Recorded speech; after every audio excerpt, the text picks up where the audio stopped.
الحمد للہ رب العالمین والصلاة والسلام علی خاتم النبیین اما بعد فاعوذ باللہ من الشیطان الرجیم بسم اللہ الرحمن الرحیم۔ مسکرانا سنت ہے، یہ مضمون نیکی کی دعوت صفحہ 245 تا 258 سے لیا گیا ہے۔ دعائے عطار یا رب المصطفیٰ، جو کوئی 17 صفحات کا رسالہ مسکرانا سنت ہے پڑھ یا سن لے، اسے اپنے پیارے پیارے مسکرانے والے سب سے آخری نبی صلی اللہ علیہ وآلہ وسلم کی قیامت کے دن شفاعت سے مشرف کر کے جنت الفردوس میں بے حساب داخلہ نصیب فرما، آمین بجاہ خاتم النبیین صلی اللہ علیہ وآلہ وسلم۔ درود شریف کی فضیلت۔ فرمانے آخری نبی صلی اللہ علیہ وآلہ وسلم، قیامت کے روز لوگوں میں میرے نزدیک تر وہ ہوگا جس نے مجھ پر زیادہ درود شریف پڑھے ہوں گے۔ نیکی کی دعوت دینا صدقہ ہے۔ حضرت سیدنا ابو ذر غفاری رضی اللہ عنہ سے روایت ہے کہ نبی پاک صلی اللہ علیہ وآلہ وسلم کا فرمانے رحمت نشان ہے، اپنے دینی بھائی سے مسکرا کر ملنا تمہارے لیے صدقہ ہے، اور نیکی کی دعوت دینا اور برائی سے منع کرنا صدقہ ہے۔ بات کرتے ہوئے مسکرانا سنت ہے۔ پیارے پیارے اسلامی بھائیوں، بیان کردہ حدیث مبارکہ میں مسکرا کر ملنے، نیکی کی دعوت دینے اور برائی سے منع کرنے کو صدقہ کہا گیا۔ سبحان اللہ، مسکرا کر ملنے کی تو کیا بات ہے۔ مسکرا کر ملنا، مسکرا کر کسی کو سمجھانا عموماً نیکی کی دعوت کے مدنی کام کو نہایت سہل و آسان بنا دیتا اور حیرت انگیز نتائج کا سبب بنتا ہے۔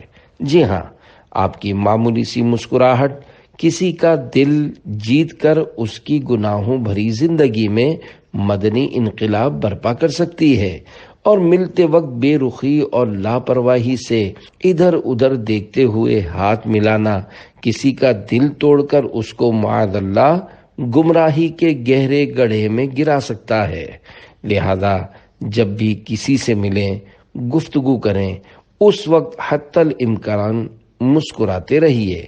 اگر خشک مزاجی یا بے توجہی سے ملنے کی خصلت ہے تو ملنساری اور مسکرا کر ملنے کی عادت بنانے کے لیے خوب کوشش کیجیے، بلکہ مسکرانے کی عادت پکی کرنے کے لیے ضرورتاً کسی کی ذمہ داری بھی لگائیے کہ وہ دوسروں سے بات کرتے ہوئے آپ کا منہ پھولا ہوا یا سپاٹ محسوس کرے تو گاہے بگاہے یاد دہانی کرواتے ہوئے کہتا رہے، یا آپ کو اس طرح کی تحریر دکھا دیا کرے۔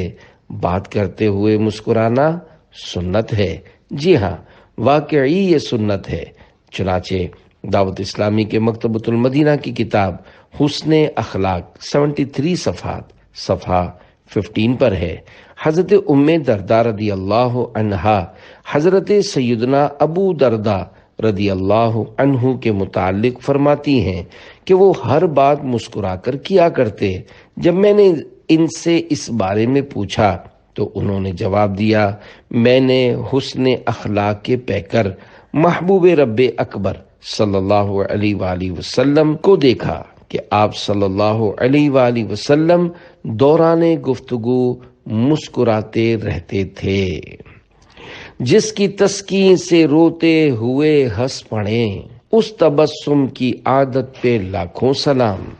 شرح کلام رضا ہدایت بخشش شریف میں شامل سلام رضا کے اس مصرعے جس کی تسکین سے روتے ہوئے ہنس پڑیں کا آخری لفظ پڑھیں، اعلیٰ حضرت رحمت اللہ علیہ کی مدنی سوچ کا عظیم شاہ پارا ہے، کیونکہ اگر پڑھیں کے بجائے پڑھے لکھتے تو معنن کسی ایک واقعے کی طرف اشارہ مانا جاتا، مگر اعلیٰ حضرت نے پڑھیں لکھ کر سرکار مدینہ صلی اللہ علیہ وآلہ وسلم کی عظیم صفت بیان فرما دی۔ چنانچہ اس مصرعے کا معنی ہے، حیات ظاہری میں تو تسکین دینے سے غم زدہ دلوں کی کلیاں کھل اٹھتی تھیں، مگر آج بھی سرکار نامدار صلی اللہ علیہ وآلہ وسلم جب کسی دکھیارے کو خواب میں یا کسی غلام کو قبر میں تسلی دیتے ہیں تو وہ پرسکون ہو جاتا ہے۔ اس مصرعے میں یہ بھی اشارہ ہے کہ محشر میں بھی اپنے گناہگار امتیوں کو ڈھارس بندھا کر چین و قرار بخشیں گے۔ دوسرے مصرعے کے معنی ہیں اس تسکین بخش عادت کریمہ پر لاکھوں سلام ہوں۔ حضرت مولانا سید اختر الحامدی رحمت اللہ علیہ نے اس شعر پر کیا خوب تضمین باندھی ہے۔ مضطرب غم سے ہوتے ہوئے ہنس پڑیں، رنج سے جان کھوتے ہوئے ہنس پڑیں، بخت جاگ اٹھے سوتے ہوئے ہنس پڑیں، جس کی تسکین سے روتے ہوئے ہنس پڑیں، اس تبسم کی عادت پہ لاکھوں سلام۔ صلو علی الحبیب صلی اللہ علی محمد۔ ہاتھ ملانے میں مسکرانا مغفرت کا باعث ہے۔ ایک روایت میں ہے کہ سیدنا نفیع عامہ رضی اللہ عنہ فرماتے ہیں کہ حضرت سیدنا برا بن عازب رضی اللہ عنہ سے میری ملاقات ہوئی تو انہوں نے میرا ہاتھ پکڑ کر مجھ سے مصافحہ فرمایا، یعنی ہاتھ ملائے اور مسکرانے لگے۔ پھر پوچھا، جانتے ہو میں نے ایسا کیوں کیا؟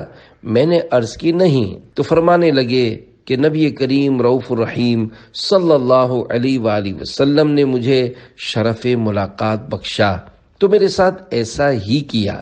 پھر مجھ سے پوچھا، جانتے ہو میں نے ایسا کیوں کیا؟ تو میں نے عرض کی نہیں، تو آپ صلی اللہ علیہ وآلہ وسلم نے فرمایا کہ جب دو مسلمان ملاقات کرتے وقت مصافحہ کرتے یعنی ہاتھ ملاتے ہیں اور دونوں ایک دوسرے کے سامنے اللہ پاک کے لیے مسکراتے ہیں تو ان کے جدا ہونے سے پہلے ہی ان کی مغفرت کر دی جاتی ہے۔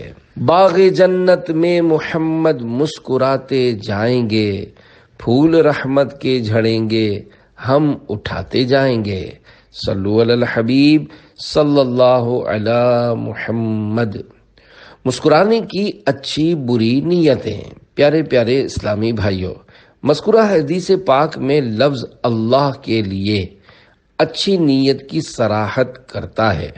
بہرحال کسی مسلمان سے ہاتھ ملانا اور دوران گفتگو مسکرانا صرف اسی صورت میں باعث ثواب آخرت و مغفرت ہے جبکہ یہ ہاتھ ملانا اور مسکرانا صرف اللہ پاک کی رضا پانے کی نیت سے ہو۔ اپنی ملنساری کا سکہ جمانے، کسی مالدار یا سیاسی شخصیت کی خوش نودی پانے، دنیاوی مذموم مفاد پرستی والی ذاتی دوستی بڑھانے اور معاذ اللہ امرت کے ہاتھوں کے مساس یعنی چھونے اور اس کی جوابی مسکراہٹ کے ذریعے گناہوں بھری لذت پانے وغیرہ بری نیتوں کے ساتھ نہ ہو۔ واقعی وہ اسلامی بھائی بڑے خوش نصیب ہیں جو رضا الہی پانے، اپنی مغفرت کروانے، اتباع سنت کا ثواب کمانے، مسلمان کے دل میں خوشی داخل فرمانے، انفرادی کوشش کے ذریعے اسلامی بھائیوں کو نیک اعمال کا عامل اور سنتوں کی تربیت کے مدنی قافلوں کا مسافر بنانے وغیرہ حسب حال اچھی نیتوں کے ساتھ ملاقات و بات کرتے ہوئے مسکراتے رہتے ہیں۔ کہا شیطان کی طرف سے ہے۔ کھلکھلا کر ہنسنا مناسب نہیں کیونکہ یہ سنت نہیں بلکہ یہ تو شیطان کی جانب سے ہے، جیسا کہ حضرت سیدنا ابو ہریرہ رضی اللہ عنہ سے مروی ہے کہ اللہ پاک کے محبوب صلی اللہ علیہ وآلہ وسلم ارشاد فرماتے ہیں، القہقہۃ من الشیطان والتبسم من اللہ، یعنی قہقہا شیطان کی طرف سے ہے اور مسکرانا اللہ کی طرف سے ہے۔ حضرت علامہ عبد الرؤف مناوی رحمت اللہ علیہ فرماتے ہیں، قہقہے سے مراد آواز کے ساتھ ہنسنا ہے۔ شیطان اسے پسند کرتا ہے اور اس پر سوار ہو جاتا ہے، جبکہ تبسم سے مراد بغیر آواز کے تھوڑی مقدار میں ہنسنا ہے۔ مشہور مفسر قرآن حکیم الامت حضرت مفتی احمد یار خان رحمت اللہ علیہ فرماتے ہیں، مسکرانا اچھی چیز ہے اور قہقہا بری چیز۔ تبسم حضور صلی اللہ علیہ وآلہ وسلم کی عادت کریمہ تھی، لہذا جب کسی سے ملو مسکرا کر ملو۔ قہقہا گناہ نہیں۔ پیارے پیارے اسلامی بھائیوں، یاد رہے قہقہا لگانا اگرچہ شیطان کی طرف سے ہے، برا بھی ہے اور سنت بھی نہیں، تاہم گناہ نہیں ہے۔ بالفرض کسی عالم صاحب یا بزرگ کو قہقہا لگاتا پائیں تو ان کی طرف سے اپنے دل میں ہرگز کسی قسم کا میل نہ لائیں۔ خاموشی زیادہ، ہنسی کم۔ رسول اللہ صلی اللہ علیہ وآلہ وسلم زیادہ خاموشی اختیار کرنے والے اور کم ہنسنے والے تھے۔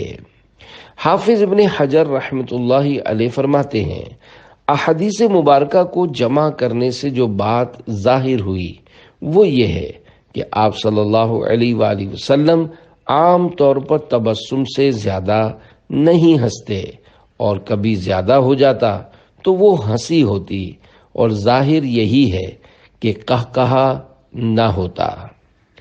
کیا صحابہ ہنستے تھے؟ حضرت سیدنا ابن عمر رضی اللہ عنہما سے پوچھا گیا کہ کیا رسول اللہ صلی اللہ علیہ وآلہ وسلم کے صحابہ ہنستے تھے؟ فرمایا ہاں، اور ان کے دلوں میں ایمان پہاڑ سے مضبوط تھا۔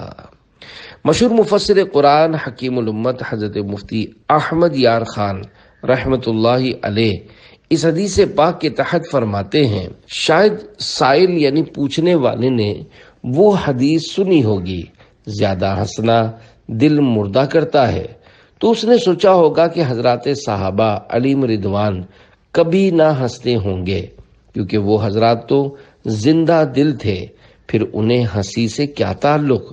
سیدنا ابن عمر رضی اللہ عنہما کے ہاں میں جواب دینے کا مقصد یہ ہے کہ ہنسنا حرام نہیں، حلال ہے۔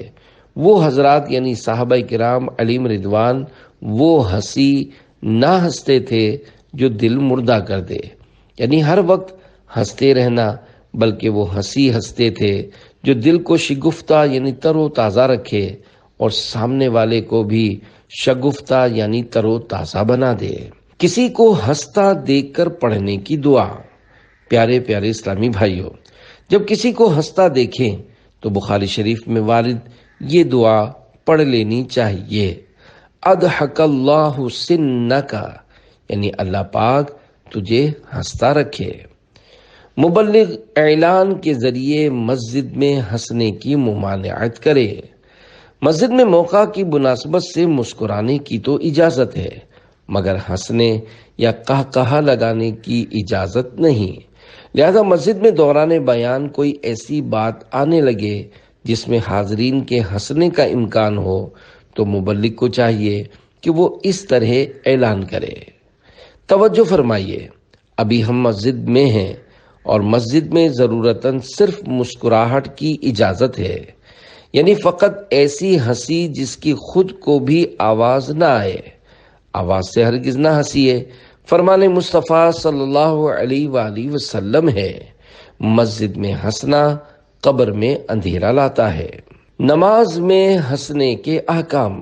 دعوت اسلامی کے مکتبۃ المدینہ کی کتاب نماز کے احکام 496 صفحہ 30 تا 31 پر ہے۔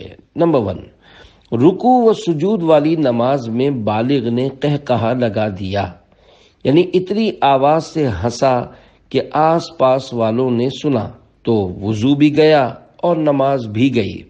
اگر اتنی آواز سے ہنسا کہ صرف خود سنا تو نماز گئی، وضو باقی ہے۔ مسکرانے سے نہ نماز جائے گی نہ وضو۔ مسکرانے میں آواز بالکل نہیں ہوتی، صرف دانت ظاہر ہوتے ہیں۔ نمبر 2، بالغ نے نماز جنازہ میں قہقہا لگایا تو نماز ٹوٹ گئی، وضو باقی ہے۔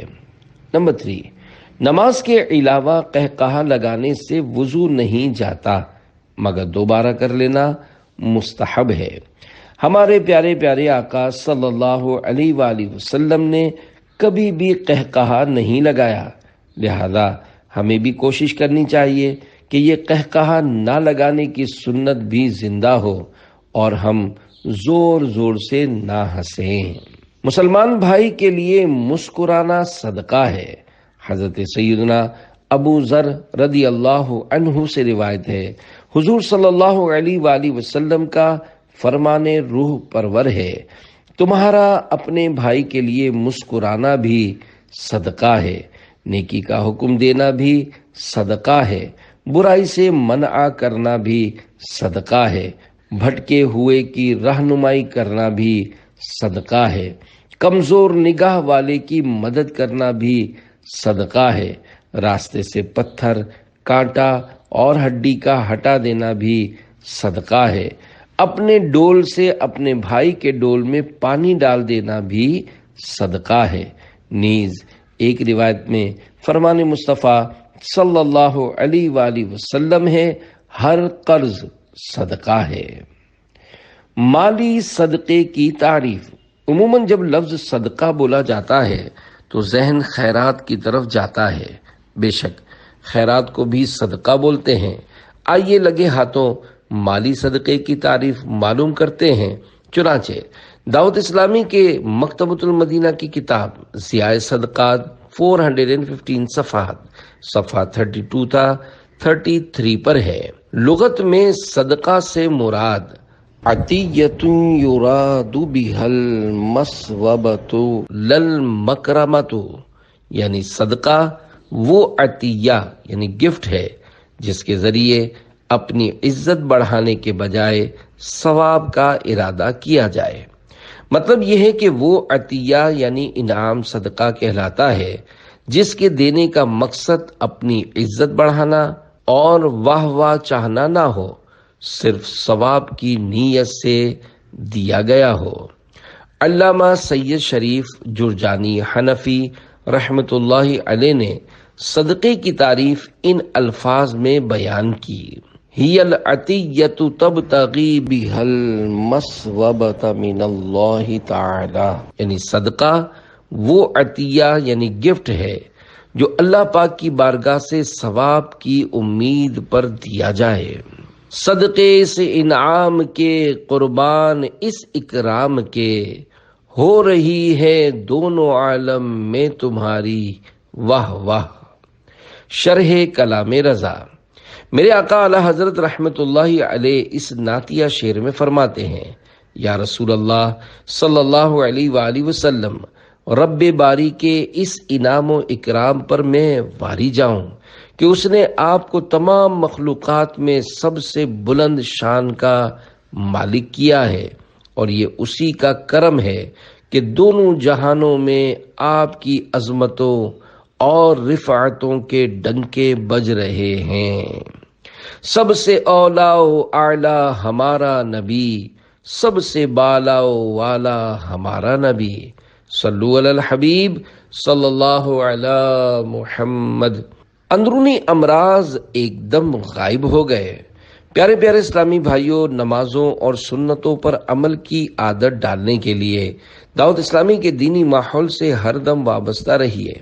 نیک بننے کے نسخے پر مبنی نیک اعمال کے مطابق زندگی کے شب و روز گزار کر اپنے آپ کو سنتوں کے سانچے میں ڈھالنے کی کوشش کرتے رہیے۔ سنتوں کی تربیت کے لیے مدنی قافلوں میں عاشقان رسول کے ساتھ سنتوں بھرا سفر کیجیے۔ آپ کی ترغیب و تحریض کے لیے مدنی قافلے میں سفر کی برکت سے ایک اندرونی امراض سے دوچار مریض کی شفا یابی کی ایک مدنی بہار آپ کے گوش گزار کرتا ہوں۔ چنانچہ ایک اسلامی بھائی کا کچھ اس طرح بیان ہے کہ میں ایک عرصے سے بعض اندرونی امراض کا شکار تھا۔ مرض کی شدت کا یہ عالم تھا کہ جب بھی سوتا آزمائش ہو جاتی۔ علاج پر کثیر رقم خرچ کرنے کے باوجود افاقہ نہ ہوا۔ میں اس مرض سے تنگ آ چکا تھا۔ میں نے جب سنا کہ مدنی قافلوں میں دعائیں قبول ہوتی ہیں تو ہمت کر کے سنتوں کی تربیت کے مدنی قافلے کا مسافر بن گیا۔ الحمدللہ مدنی قافلے میں سفر کے دوران میں نے دعا کی اور اس کی برکت سے میرا مرض ایسا ختم ہوا کہ گویا کبھی تھا ہی نہیں۔ قلب پر زنگ ہو قافلے میں چلو، نفس سے جنگ ہو قافلے میں چلو، پاؤں میں لنگ ہو قافلے میں چلو، درد سے تنگ ہو قافلے میں چلو۔ صلو علی الحبیب صلی اللہ علی محمد۔ دعا کی قبولیت میں تاخیر سے نہ گھبرائیے۔ الحمدللہ مدنی قافلوں میں سنتوں بھرا سفر شفا کا سبب بن گیا، اور کیوں نہ بنتا کہ دوران سفر، اور وہ بھی عاشقان رسول کے قرب میں دعائیں جو مانگی تھی۔ اللہ پاک کے نیک بندوں کے قرب میں مانگی جانے والی دعا رد نہیں کی جاتی۔ اگر کبھی قبولیت دعا میں تاخیر ہو تو گھبرانا اور جلدی مچانا نہ چاہیے۔ دعوت اسلامی کے مکتبۃ المدینہ کی کتاب فضائل دعا 318 صفحات صفحہ 97 پر ہے، دعا کے قبول میں جلدی نہ کرے۔ حدیث شریف میں ہے کہ خدا پاک 3 آدمیوں کی دعا قبول نہیں کرتا، ایک وہ کہ گناہ کی دعا مانگے، دوسرا وہ کہ ایسی بات چاہے کہ قطع رحم یعنی رشتہ کاٹنا ہو، تیسرا وہ کہ قبول میں جلدی کرے کہ میں نے دعا مانگی اب تک قبول نہ ہوئی۔ ایسا شخص گھبرا کر دعا چھوڑ دیتا ہے اور مطلب سے محروم رہتا ہے۔ دعا کی قبولیت کا نسخہ۔ کسی مریض کو شفا نہ ہوتی ہو تو پہلے کچھ خیرات کر دیجئے، پھر غیر مکروہ وقت میں 2 رکعت نفل ادا کر کے گڑ گڑا کر دعا مانگیے، انشاءاللہ دعا قبول ہوگی۔ فضائل دعا صفحہ 59 تا 60 پر ہے۔ قبولیت دعا کے آداب میں سے ادب نمبر 5، دعا سے پہلے کوئی عمل صالح یعنی نیک عمل کرے کہ خدا کریم کی رحمت اس دعا کرنے والے کی طرف متوجہ ہو۔ صدقہ خصوصاً پوشیدہ اس امر میں اثر تمام رکھتا ہے، یعنی بالخصوص چھپا کر خیرات کرنا دعا کی قبولیت میں بہت مؤثر ہے۔ پارہ 28 سورۃ المجادلہ آیت نمبر 12 میں ہے، فَقَدِّمُوا بَيْنَ يَدَيْ نَجْوَاكُمْ صَدَقَةً، ترجمہ کنز الایمان، تو اپنی عرض سے پہلے کچھ صدقہ دے لو۔ دعا سے قبل صدقہ دینا واجب نہیں، مستحب ہے۔ صفحہ 61 پر ہے۔ ادب نمبر 9، وقت کراہت نہ ہو تو 2 رکعت نماز خلوص قلب سے پڑھے کہ جالب رحمت یعنی رحمت کا سبب ہے، اور رحمت موجب نعمت۔ 12 وقتوں میں نوافل پڑھنا منع ہے۔ ان 12 اوقات کی تفصیل مکتبۃ المدینہ کی کتاب فضائل دعا صفحہ 61 تا 62 پر حاشیے میں دیکھ لیجئے۔ ناکارہ گردوں کا علاج ہو گیا۔ کراچی کی ایک شخصیت کو یرقان یعنی پیلیا ہو گیا، پیٹ میں پانی بھر گیا، گردے بھی فیل ہو گئے اور بے ہوشی چھا گئی۔ بہت بڑا آدمی تھا اور ماں باپ کا اکلوتا یعنی ایک ہی بیٹا، اور ان کے بڑھاپے کا سہارا بھی یہی تھا۔ کوہرام مچ گیا۔ 18 ڈاکٹر دیکھ کر چلے گئے، سبھی نے لا علاج قرار دیا۔ 19واں ڈاکٹر آیا، اس نے اس کے والدین کو بتایا کہ طریقہ علاج میں ایک کمی ہے اور وہ آپ ہی پوری کر سکتے ہیں، مجھے امید ہے اللہ کی رحمت ہو جائے گی، حسب توفیق کچھ صدقہ یعنی خیرات کر دیجئے، پھر 2 رکعت نفل ادا کر کے گڑ گڑا کر دعا مانگیے۔ خیرات، نوافل اور دعا کی ترکیب شروع کر دی گئی۔ والدین 3 دن تک گڑ گڑا کر اپنے بیٹے کی صحت کی بارگاہ الہی میں بھیک مانگتے رہے۔ تیسرے دن الحمدللہ گردوں نے کام شروع کر دیا، یرقان اور پیٹ کے پانی میں کمی آنی شروع ہوئی، اور 1 ہفتے کے اندر اندر حیرت انگیز طور پر مریض بالکل صحت یاب ہو گیا۔ شفا دے الہی، شفا دے الہی، گناہ کے مرض کو مٹا دے الہی۔ صلو علی الحبیب صلی اللہ علی محمد۔ 2 نشے حضرت سیدنا معاذ بن جبل رضی اللہ عنہ سے روایت ہے کہ اللہ کے پیارے رسول مقبول سیدہ آمنہ رضی اللہ عنہا کے گلشن کے